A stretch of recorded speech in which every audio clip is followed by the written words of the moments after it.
কত আল্লাহর বান্দারা বেঁচে ছিল, তোমার আমার আপনজন এই রমাজানে অনেকেই চলে গেছে।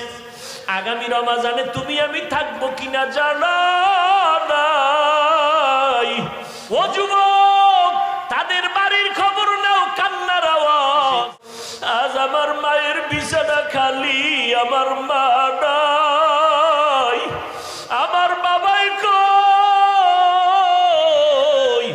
যেই বাবা কত কষ্ট করে করে আমাকে মানুষ বানাইছে, ওই আমার আব্বা আম্মা কত সময় কষ্ট করে মনে চাইতো মা, বাবায় মনে মনে বলতো ইলিশ মাছকে নিয়ে একটু খানা খাইতে পারলে দিলটা ভালো লাগতো, কিন্তু মনে আশা ছিল, টাকা নাই কিনতে পারে নাই। মায়ের মনে চাইছিল আঙ্গুর বেদানা খাবে, টাকা নাই কিনতে পারে নাই। আজকে তোমার ফ্রিজে ভরা ফলের অভাব নাই, মাছের অভাব নাই, কিন্তু তোমার ঘরে মাছ আর ফল থাকলে কি হবে?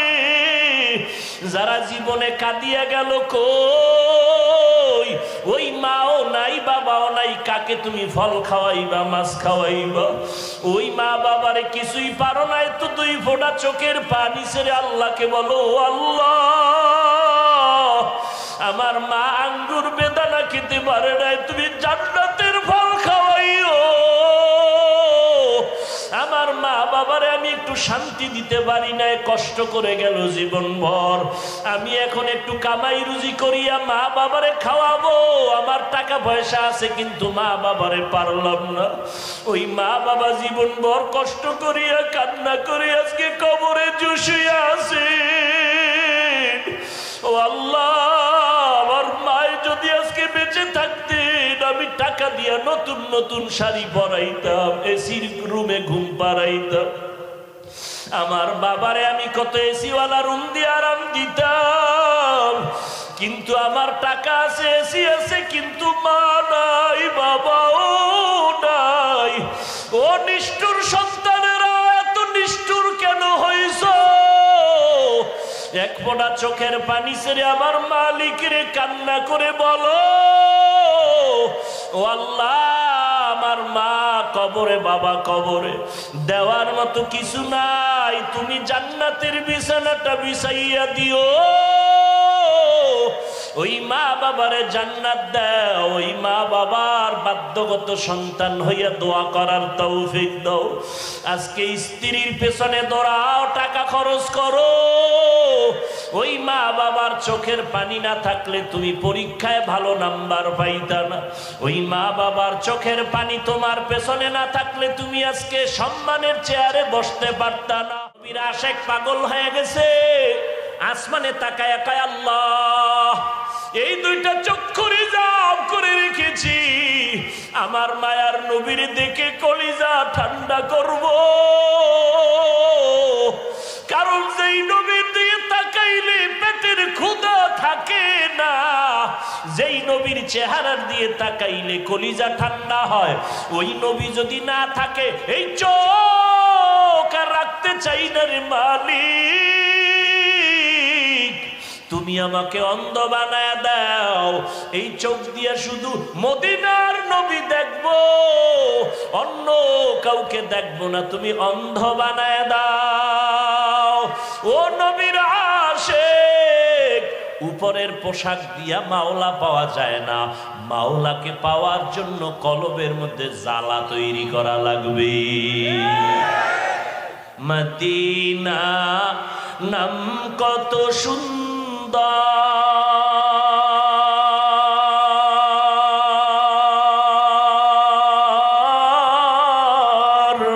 মদিনা কে রে সেবন্ত,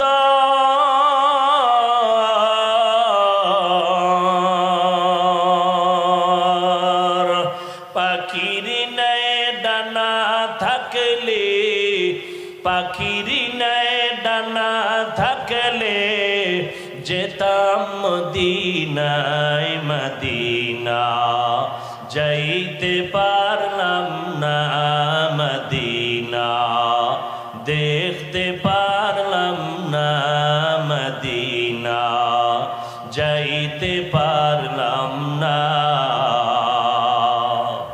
আমি অসহায় তাই এত দূরে আমি অসহায় তাই এত দূরে রই, শুধু সালাম জানাই মদিনা, যাইতে পারলাম না মদিনা, দেখতে পারলাম না মদিনা, যাইতে পারলাম না।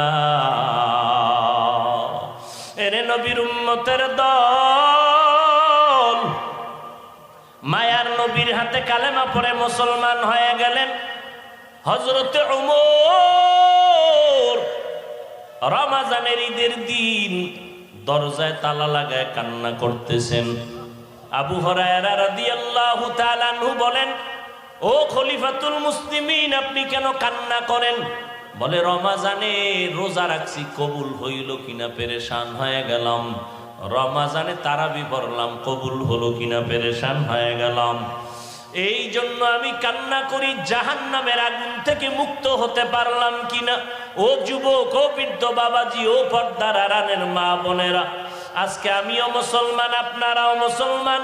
আপনার নবী আমার নবী, আপনার আল্লাহ আমার আল্লাহ এক, আপনার ধর্ম আমার ধর্ম এক। এত পায়ে ধরিয়া বলার পরেও কেন নামাজ পড়বেন না, ইবাদত করবেন না? আল্লাহ তো বানাইছেন ইবাদতের জন্য। জান্নাতের টিকিট পাইয়া যদি ওমরে ফারুক কান্না করে, আবু হুরায়রা বলেন, ও খলিফাতুল মুসলিমিন, আপনি কাঁদেন কেন? জান্নাতের টিকিট রেডি বলে তারপরও ভয় লাগে। আমার আল্লাহ যদি বেজার হয়ে টিকিট ক্যান্সেল করে দেয় তো আমার কি উপায় হবে? ওই হাসরের ময়দান বড় কঠিন। নবীরা পর্যন্ত নাফসি নাফসি বলে কান্না করবেন। সূর্যের গরম, জাহান্নামের আগুনের গরম সহ্য করা যাবে না। এরে নবীরা আশিক উম্মতের দল, আমার নবীর কোনো গুনাহ নাই, আছে? আমার নবীর কোনো গুনাহ নাই, বেগুনাহ। কিন্তু মাওদুদী সাহেব সহ তার মুরিদেরা, তাদের নামের, তাদের মুরিদ নামের বক্তারা বলে নবীরা অপরাধী। আরো জোরে বলো। সমস্ত আমাদের ওলামায়ে কেরাম যে বলে গেছে, চরমনায়ের হুজুর বলে গেছে যে আসলে এরা ইসলামী দল না, ইসলাম ব্যবহার করে ক্ষমতার জন্য। আজও পর্যন্ত কেউ তার চ্যালেঞ্জ গ্রহণ করে, বরং কি করে জানেন? এরা এই কওমি অঙ্গনের মধ্যেও ঢুকে ঢুকে ডিভাইডের সৃষ্টি করে। এই তুমি চরমনাই যাও কেন? তুমি কওমি, তোমার কিসের অভাব, চরমনাই যাবা কেন? এইভাবে ডিভাইডের সৃষ্টি করে। এদের মূল পলিসি যে আহলে হকরা যেন এক হতে না পারে। আল্লাহ হেদায়েত দান করুন। আরো জোরে বলেন। যুবকেরা, কলিজা দিয়া মোহাব্বত করে বলে গেলাম, খাঁটি আল্লাহওয়ালাদের সোহবতে যাও, স্কুলে পড়ো, কলেজে পড়ো, চাকরি করো, অনুরোধ করি। কিন্তু খবরদার এমন কারো অন্ধ হইও না যার কাছে গেলে তোমার ঈমানও যাবে, আমলও যাবে, দুনিয়াও যাবে। ইসলামের জন্য একজনও জীবন উৎসর্গ করে নাই। দলের জন্য, নেতার জন্য যদি কেউ মরে, এটা শহীদ। এই জোরে বলো, শহীদ। কোন ব্যক্তির জন্য যদি জীবন দেয়, কোন নেতার জন্য, কোন হুজুরের জন্য জীবন দেয়, এটা শহীদ। কিন্তু ওরা বলবে, ওদের কেউ মরে গেলে বলবার শহীদ হয়ে গেছে। কেন? অমুকের ফাঁসি ফিরাইতে গিয়া স্লোগান দিয়ে মরছে, শহীদ হয়ে গেছে। আল্লাহ হেদায়েত দান করুন। তুমি কোন দল করো না ভালো, কিন্তু ইসলামের ব্যানার নামের ভণ্ডদের কাছে যাও না, চুপ থাকো, আল্লাহ হেদায়েত দিন। মদিনার নবীর সুন্নতের পাগল হয়ে যাও রে বাবা। এই শাবান শেষ, সামনে রমজান। নবী দোয়া করেছেন, আল্লাহ রমজান পর্যন্ত পৌঁছাইয়া দিও, তার আগে তুমি মরণ দিও না, কারণ রমজান জাহান্নামের আযাব বন্ধ, জান্নাতের দরজা খোলা। রমজান এমন বরকতের মাস, এক নফলের দাম কত জানেননি? জানেন না? একটা নফলের দাম ফরজের সমান, আর একটা ফরজের দাম 70টা ফরজের সমান। তাহলে রমাজানে আমল কম হবে না বেশি? রমাজান পাইয়া আমল তৈরি করো। আমার নবী শাবানে এত রোজা রাখলেন, আমার মায়ার নবী রমাজানে সারা রাত নামাজে কাটাইলেন। আমার নবী কিন্তু তারাবির নামাজ জীবনে পড়েন নাই, মাত্র এক রমাজান পড়েছেন, জীবনের শেষ রমাজান, তাও পুরা রমাজান পড়েন নাই, মাত্র 3 দিন। প্রথম 10 দিনেও পড়েন নাই, দ্বিতীয় 10 দিনেও পড়েন নাই, শেষের 10 দিনের মাত্র 3 দিন নবী তারাবির নামাজ পড়েছেন, মাত্র 3 দিন, তাও একা একা। সাহাবায়ে কেরাম পেছনে এসে কাতারে দাঁড়াইছেন, নবী কয় তাড়াতাড়ি ঘরে যাও, ঘরে ঘরে ঘরে ঘরে, একসাথে জামাতে হবে না, একা একা পড়বা, মসজিদে হবে না, তোমগো বিপদ আইব নাইলে। কয় কি বিপদ? কয় আবেগ দেখায়ও না, জিবরাইল এসে যদি কয় ফরজ, তো গলায় বাজে, মরণের আগে আর ছাড়ার কোনো সুযোগ নাই, তাড়াতাড়ি বাসায় যাও, একা একা নামাজ পড়ো, জামাতে না। শেষ তারাবি শেষ। ওমরে ফারুক রাদিয়াল্লাহু আনহু খেলাফতে আইসা এইবার সমস্ত সাহাবাদের নিয়ে মিটিং করলেন, দীর্ঘ সময় পরামর্শের মাধ্যমে সিদ্ধান্ত নিলেন 4টা। কয়টা? 1 নাম্বার সিদ্ধান্ত, রমাজানে তারাবি হবে পুরা রমাজান। 2 নাম্বার সিদ্ধান্ত, তারাবি হবে মসজিদের ভেতরে। 3 নাম্বার সিদ্ধান্ত, তারাবি হবে জামাতে। 4 নাম্বার সিদ্ধান্ত, তারাবির নামাজ হবে 20 রাকাত। ও মুসলমান, হাদিস মানি যারা বলতেছেন পুরা রমাজান তো নবী তারাবি পড়েন নাই, বরং নিষেধ করেছেন। রমাজানে তারাবি নবী ঘরে পড়তে বলেছেন, জামাতে নিষেধ, মসজিদে নিষেধ। আপনারা ওমরের সিদ্ধান্ত মাইনা পুরা রমাজান 8 রাকাত পড়েন, মসজিদে 8 রাকাত পড়েন, এরপরে জামাতে পড়েন। ওমরে ফারুক রাদিয়াল্লাহু আনহুর 3টা সিদ্ধান্ত দইরা মাইনা নিলেন। 20 রাকাতেরটা মানেন না কেন? মাজায় ব্যথা বেড়ে যায় এই জন্য। এরপরেও যদি কেউ প্যাচ লাগায় দেয়, আমি বলে দিলাম ভাইজানেরা, তারাবি ছাড়া যাবে না। 8 রাকাত পড়নেওয়ালাদেরকেও বলবেন ভাই তর্ক নাই, দ্বন্দ্ব নাই, ঠিক আছে 8 রাকাতই মেনে নিলাম, কিন্তু বাকি 12 রাকাত ছাড়বো না, নফল হিসাবে পড়বো। একটা নফলের দাম ফরজের সমান। আগামী রমাজান পাবো কিনা গ্যারান্টি নাই, অতএব আমি এই রমাজানের তেলাওয়াত ছাড়বো না। হাফেজ সাহেবের তেলাওয়াতে কলিজা ঠান্ডা হয়ে যায়। ও সবাই মিলিয়া 20 রাকাত তারাবি পড়ব, কোরআন তেলাওয়াত শুনে দিলটা শান্ত করব। আমি 20 রাকাতের কম তারাবি পড়ব না। হ্যাঁ, কোনো জরুরত যদি থাকে, কঠিন ভাবে আপনার মা ডাকছে, আপনি 6 রাকাত তারাবির মধ্যে টেলিফোন আইছে, মা অসুস্থ, দৌড় দাও, আপনি চলে গেছেন। 6 রাকাতের পরে মায়ের সেবায় আর বাকিটা পড়তে পারেন নাই, আল্লাহর হক, আল্লাহ মাফ করে দিবেন। অথবা 12 রাকাত তারাবি পড়ছেন, এবার টেলিফোন আসছে, ছেলে অসুস্থ, দৌড় দাও, দৌড়াইয়া ওর পেছনে গিয়া বাকি আর নামাজ পড়তে পারেন না ওই রাত্রে, আল্লাহর হক মাফ করে দিবেন। কিন্তু 8-এর মধ্যে কসম খাইলেন কেন যে মরলেও 8, বাঁচলেও 8, কমও না বেশিও না, এরকম তেরামি করেন কেন? আল্লাহ হেদায়াত দান করুন। সারা রমাজান তারাবি পড়বেন, এটাও তো ওমরের আমল। রমাজানে জামাতে তারাবি পড়তেছেন, এটাও তো ওমরের আমল। জামাতে পড়তেছেন, মসজিদে পড়তেছেন, সব মানলেন, 20 রাকাত মানেন না। আরে ভাই, আপনি পড়েন না সেটা ভিন্ন কথা, কিন্তু আপনি বিরোধিতা করবেন কেন? বা 20 রাকাত ওয়ালাদেরকে আপনি একটু বাঁকা নজরে দেখবেন কেন? খবরদার। কয় রাকাত পড়বেন তারাবি? ইনশাআল্লাহ কবুল করেন। যদি কেউ পেছে আটকাইয়েই ফেলায়, তাকে সোজা জবাব দিবেন, ঠিক আছে তারাবি তোমার কথায় 8 রাকাতই, কিন্তু বাকি 12 রাকাত কি হিসাবে পড়ব? নফল। একটা নফলের দাম ফরজের সমান। কথা ঠিক? এরে নবীর উম্মতের দলেরা, ও যুবক ভাই, আমার নবী কত সুন্দর আপনাদের বেলায় ভবিষ্যৎবাণী করেছেন, কত সুন্দর বাণী দিয়েছেন। আমার নবীর জন্য যুবকেরা খেদমত করেছে বেশি, বুড়া মানুষগুলো বিরোধিতা করেছে বেশি।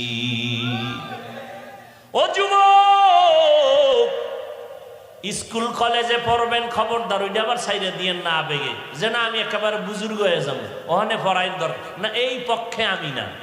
স্কুলে পড়তে হবে, কলেজে যারা আসো থাকতে হবে, ডাক্তার হতে হবে, ইঞ্জিনিয়ার হতে হবে, একজন প্রফেসর হতে হবে, এসপি এমপি ওসি ডিসি হতে হবে, তবে মুসলমানের ব্যানারে হতে হবে। কি এসপি ওসি র্যাব পুলিশ পাঁচ ওয়াক্ত নামাজি নাই? তা আপনার সমস্যা কি? এই ঘুরবেন, আর্মি ক্যাম্পে যাবেন, র্যাব ক্যাম্পে যাবেন, এই রমাজানে গিয়ে দেখবেন তারাও তারাবির নামাজ পড়তেছে, খতম পড়বে খতম। তাহলে আপনি পারবেন না কেন? স্কুলে পড়ুয়া ছাত্র ছাত্রী নামাজি নাই, তা আপনি পারবেন না কেন? কি সমস্যাটা কি? মা বাবার দোয়া নেন, পারবেন। এতগুলো মানুষ কান্না করে মোনাজাতে, কিন্তু আপনার চোখে মোনাজাতে পানি আসে না কেন? অবশ্যই আপনার উপরে আল্লাহ বেজার, গুনার কারণে মা বাবা আপনার উপরে বেজার। আপনার মা বাবার দোয়া নিয়ে সামনে আগান, চোখের পানি ছেড়ে দোয়া করেন। আল্লাহ তো তওবার দরজা খুলে রাখছেন। আল্লাহ পাক বলে বান্দা গুনার কথা স্মরণ করে তওবা করো। ও আল্লাহর বান্দারা, পেছনে যত অপরাধ করেছো আল্লাহ তো জানেন, কেউ জানেন না রে বাবা। ওই কবরে যেদিন ডাক আসবে, ঘুমের মধ্যেও যদি ডাক আসে, নবীর তরিকায় চলবো, দাড়িটা লম্বা করবো, উলামায়ে কেরাম আহলে হক যারা তাদের পরামর্শ নিয়ে চলবো, আর বিরোধিতা করে গুনাহগার হব না। আহলে হক ওলামাদের দোয়া নিয়ে চলবো। ও যুবকেরা, পায়ে হাত রেখে মোহাব্বতের নজরে বলে গেলাম, বাবা নবীর মোহাব্বত নিয়ে চলো, দেখবা সম্মান বেড়ে যাবে, শিক্ষকেরাও তোমার মোহাব্বত করবে। যা করো যেখানেই থাকো, পাঁচ বেলার নামাজ ছাড়বা না। আলেম ওলামা পাইলেই দোয়া নিও।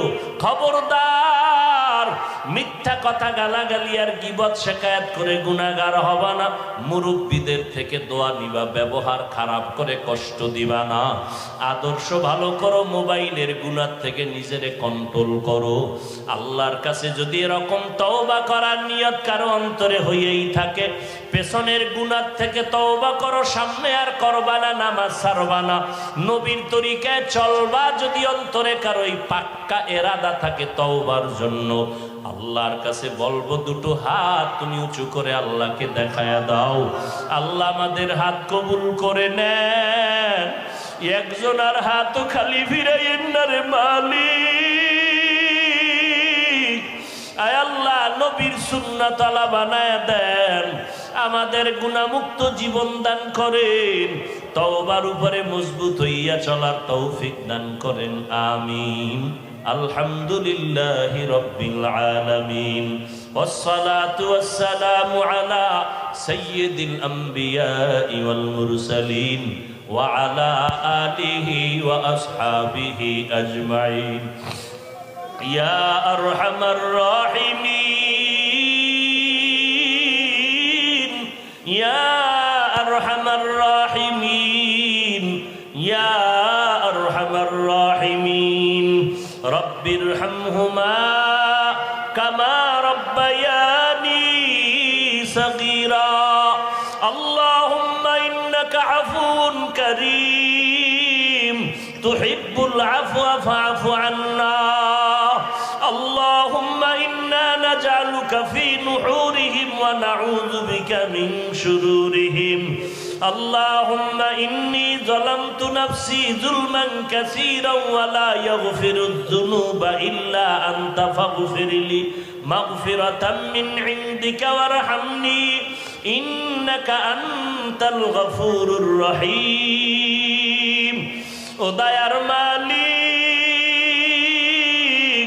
সারাদিন বৃষ্টি বাতাস, এই ময়দানে আজকে বান্দারা আসবে, বয়ান হবে, কেউ ধারণা করে নাই। ও আল্লাহ, আপনি দয়া করে আমাদের হাজির করেছে। আয় আল্লাহ, তাকায় দেখেন এই গভীর রাত, তারা কি চায়? বাড়িওয়ালাদের দরজাগুলো বন্ধ। ও আল্লাহ, আপনার রহমতের দরজা তো খোলা। আমার ওলামায়ে কেরামরা হাত তুলেছে, আয় আল্লাহ মুরব্বীরা হাত তুলেছেন, সাদা দাড়িওয়ালা হাজী সাহেবরা, ব্যবসায়ীরা, চাকরিজীবী, আমার যুবক ছাত্র ভাইরা হাত তুলেছেন, পর্দার আড়ালের মা বোনেরা হাত তুলেছে। আয় আল্লাহ, এরা টাকা চায় না, বাড়ি চায় না, জাহান্নাম থেকে মুক্তি চাই। আয় আল্লাহ, শয়তানের ধোকায় গুনাহ করেছি, গুনার কারণে আপনার কাছে হাত উঠাইতে বড় লজ্জা পাই। মনে হয় এই ময়দানে আমার মতো অপরাধী কেউ নাই। আমার গুনার কারণে আমার হাত না পাক, জিহ্বা না পাক, আমার অন্তর না পাক। আয় আল্লাহ, দয়া করে সম্মানের চেয়ারে বসাইছে, গুনার কারণে ফালাইয়া দিয়ে না রে মালিক। আয় আল্লাহ, চারদিকে আপনি ছাড়া কেউ নাই। আয় আল্লাহ, ইসলামের নামে দুশ্মনেরা পাগল পারা হয়ে গেছে রে আল্লাহ। আয় আল্লাহ, আপনি তো ইজ্জতের মালিক, আপনি তো অন্তরের খবর জানেন। আয় আল্লাহ, আপনার বান্দাদের পায়ে দইরা দইরা সারা দেশে দৌড়াই, আপনার বান্দাগুলোকে আপনার গোলামের দিকে দাওয়াত দেই, সুন্নতের আমলের কথা বলে। আয় আল্লাহ, ইসলামের ব্যানারওয়ালা দুশ্মনদের থেকে হেফাজত করেন আল্লাহ। আয় আল্লাহ, ইসলামের ব্যানারওয়ালা দুশ্মনদের ষড়যন্ত্র চক্রান্তকে ধ্বংস করে দেন আল্লাহ। আয় আল্লাহ, উলামায়ে আহলে হকের বিজয় দান করেন। আয় আল্লাহ, আপনার গোলামদের অন্তরে আমাদের প্রতি মোহাব্বত বাড়ায় দেন আল্লাহ। আয় আল্লাহ, দ্বীনের জন্য নবীর মোহাব্বত বাড়ায় দেন আল্লাহ। আমার কলিজার যুবকগুলোকে দ্বীনের খাদেম বানায় দেন আল্লাহ। আয় আল্লাহ, ইসলামের দুশ্মন যারা, এদের থেকে হেফাজত করেন আল্লাহ। ওলামায়ে আহলে বাতিলদের চক্রান্ত থেকে আমার দেশ, আমার জাতিকে হেফাজত করেন আল্লাহ। আয় আল্লাহ, কালেমার দুশ্মন থেকে আমাদের হেফাজত করেন আল্লাহ। আয় আল্লাহ, কালেমা নিয়া ষড়যন্ত্রকারী, ইসলাম নিয়া ষড়যন্ত্রকারীদের থেকে হেফাজত করেন আল্লাহ। আয় আল্লাহ, আমার মা বোনদের মাফ করে আবেদা বানায় দেন। আয় আল্লাহ, এই গভীর রাত কাউকে খালি ফিরাইয়া দিয়েন না, সবার কামাই রুজিতে হালাল ভাবে বরকত বাড়ায় দেন, হারাম থেকে হেফাজত করেন আল্লাহ। আয় আল্লাহ, সারা দুনিয়াবাসীকে মাফ করে দেন আল্লাহ। বাংলাদেশ শান্তির দেশ বানায় দেন।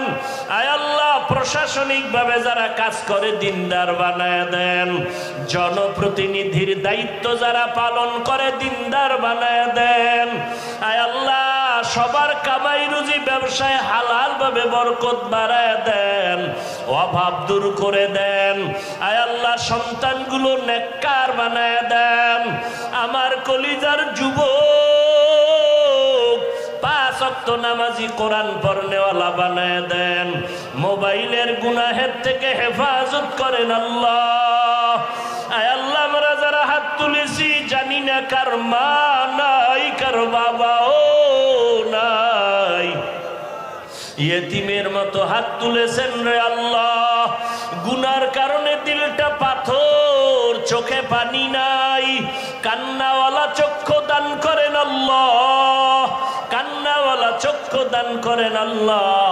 কান্নাওয়ালা চক্ষু দান করেন, জিকিরওয়ালা জিহ্বা দান করেন, আখিরাতের ফিকিরওয়ালা কলব দান করেন আল্লাহ। আয় আল্লাহ, সবাইকে দ্বীনের খাদেম বানায় দেন।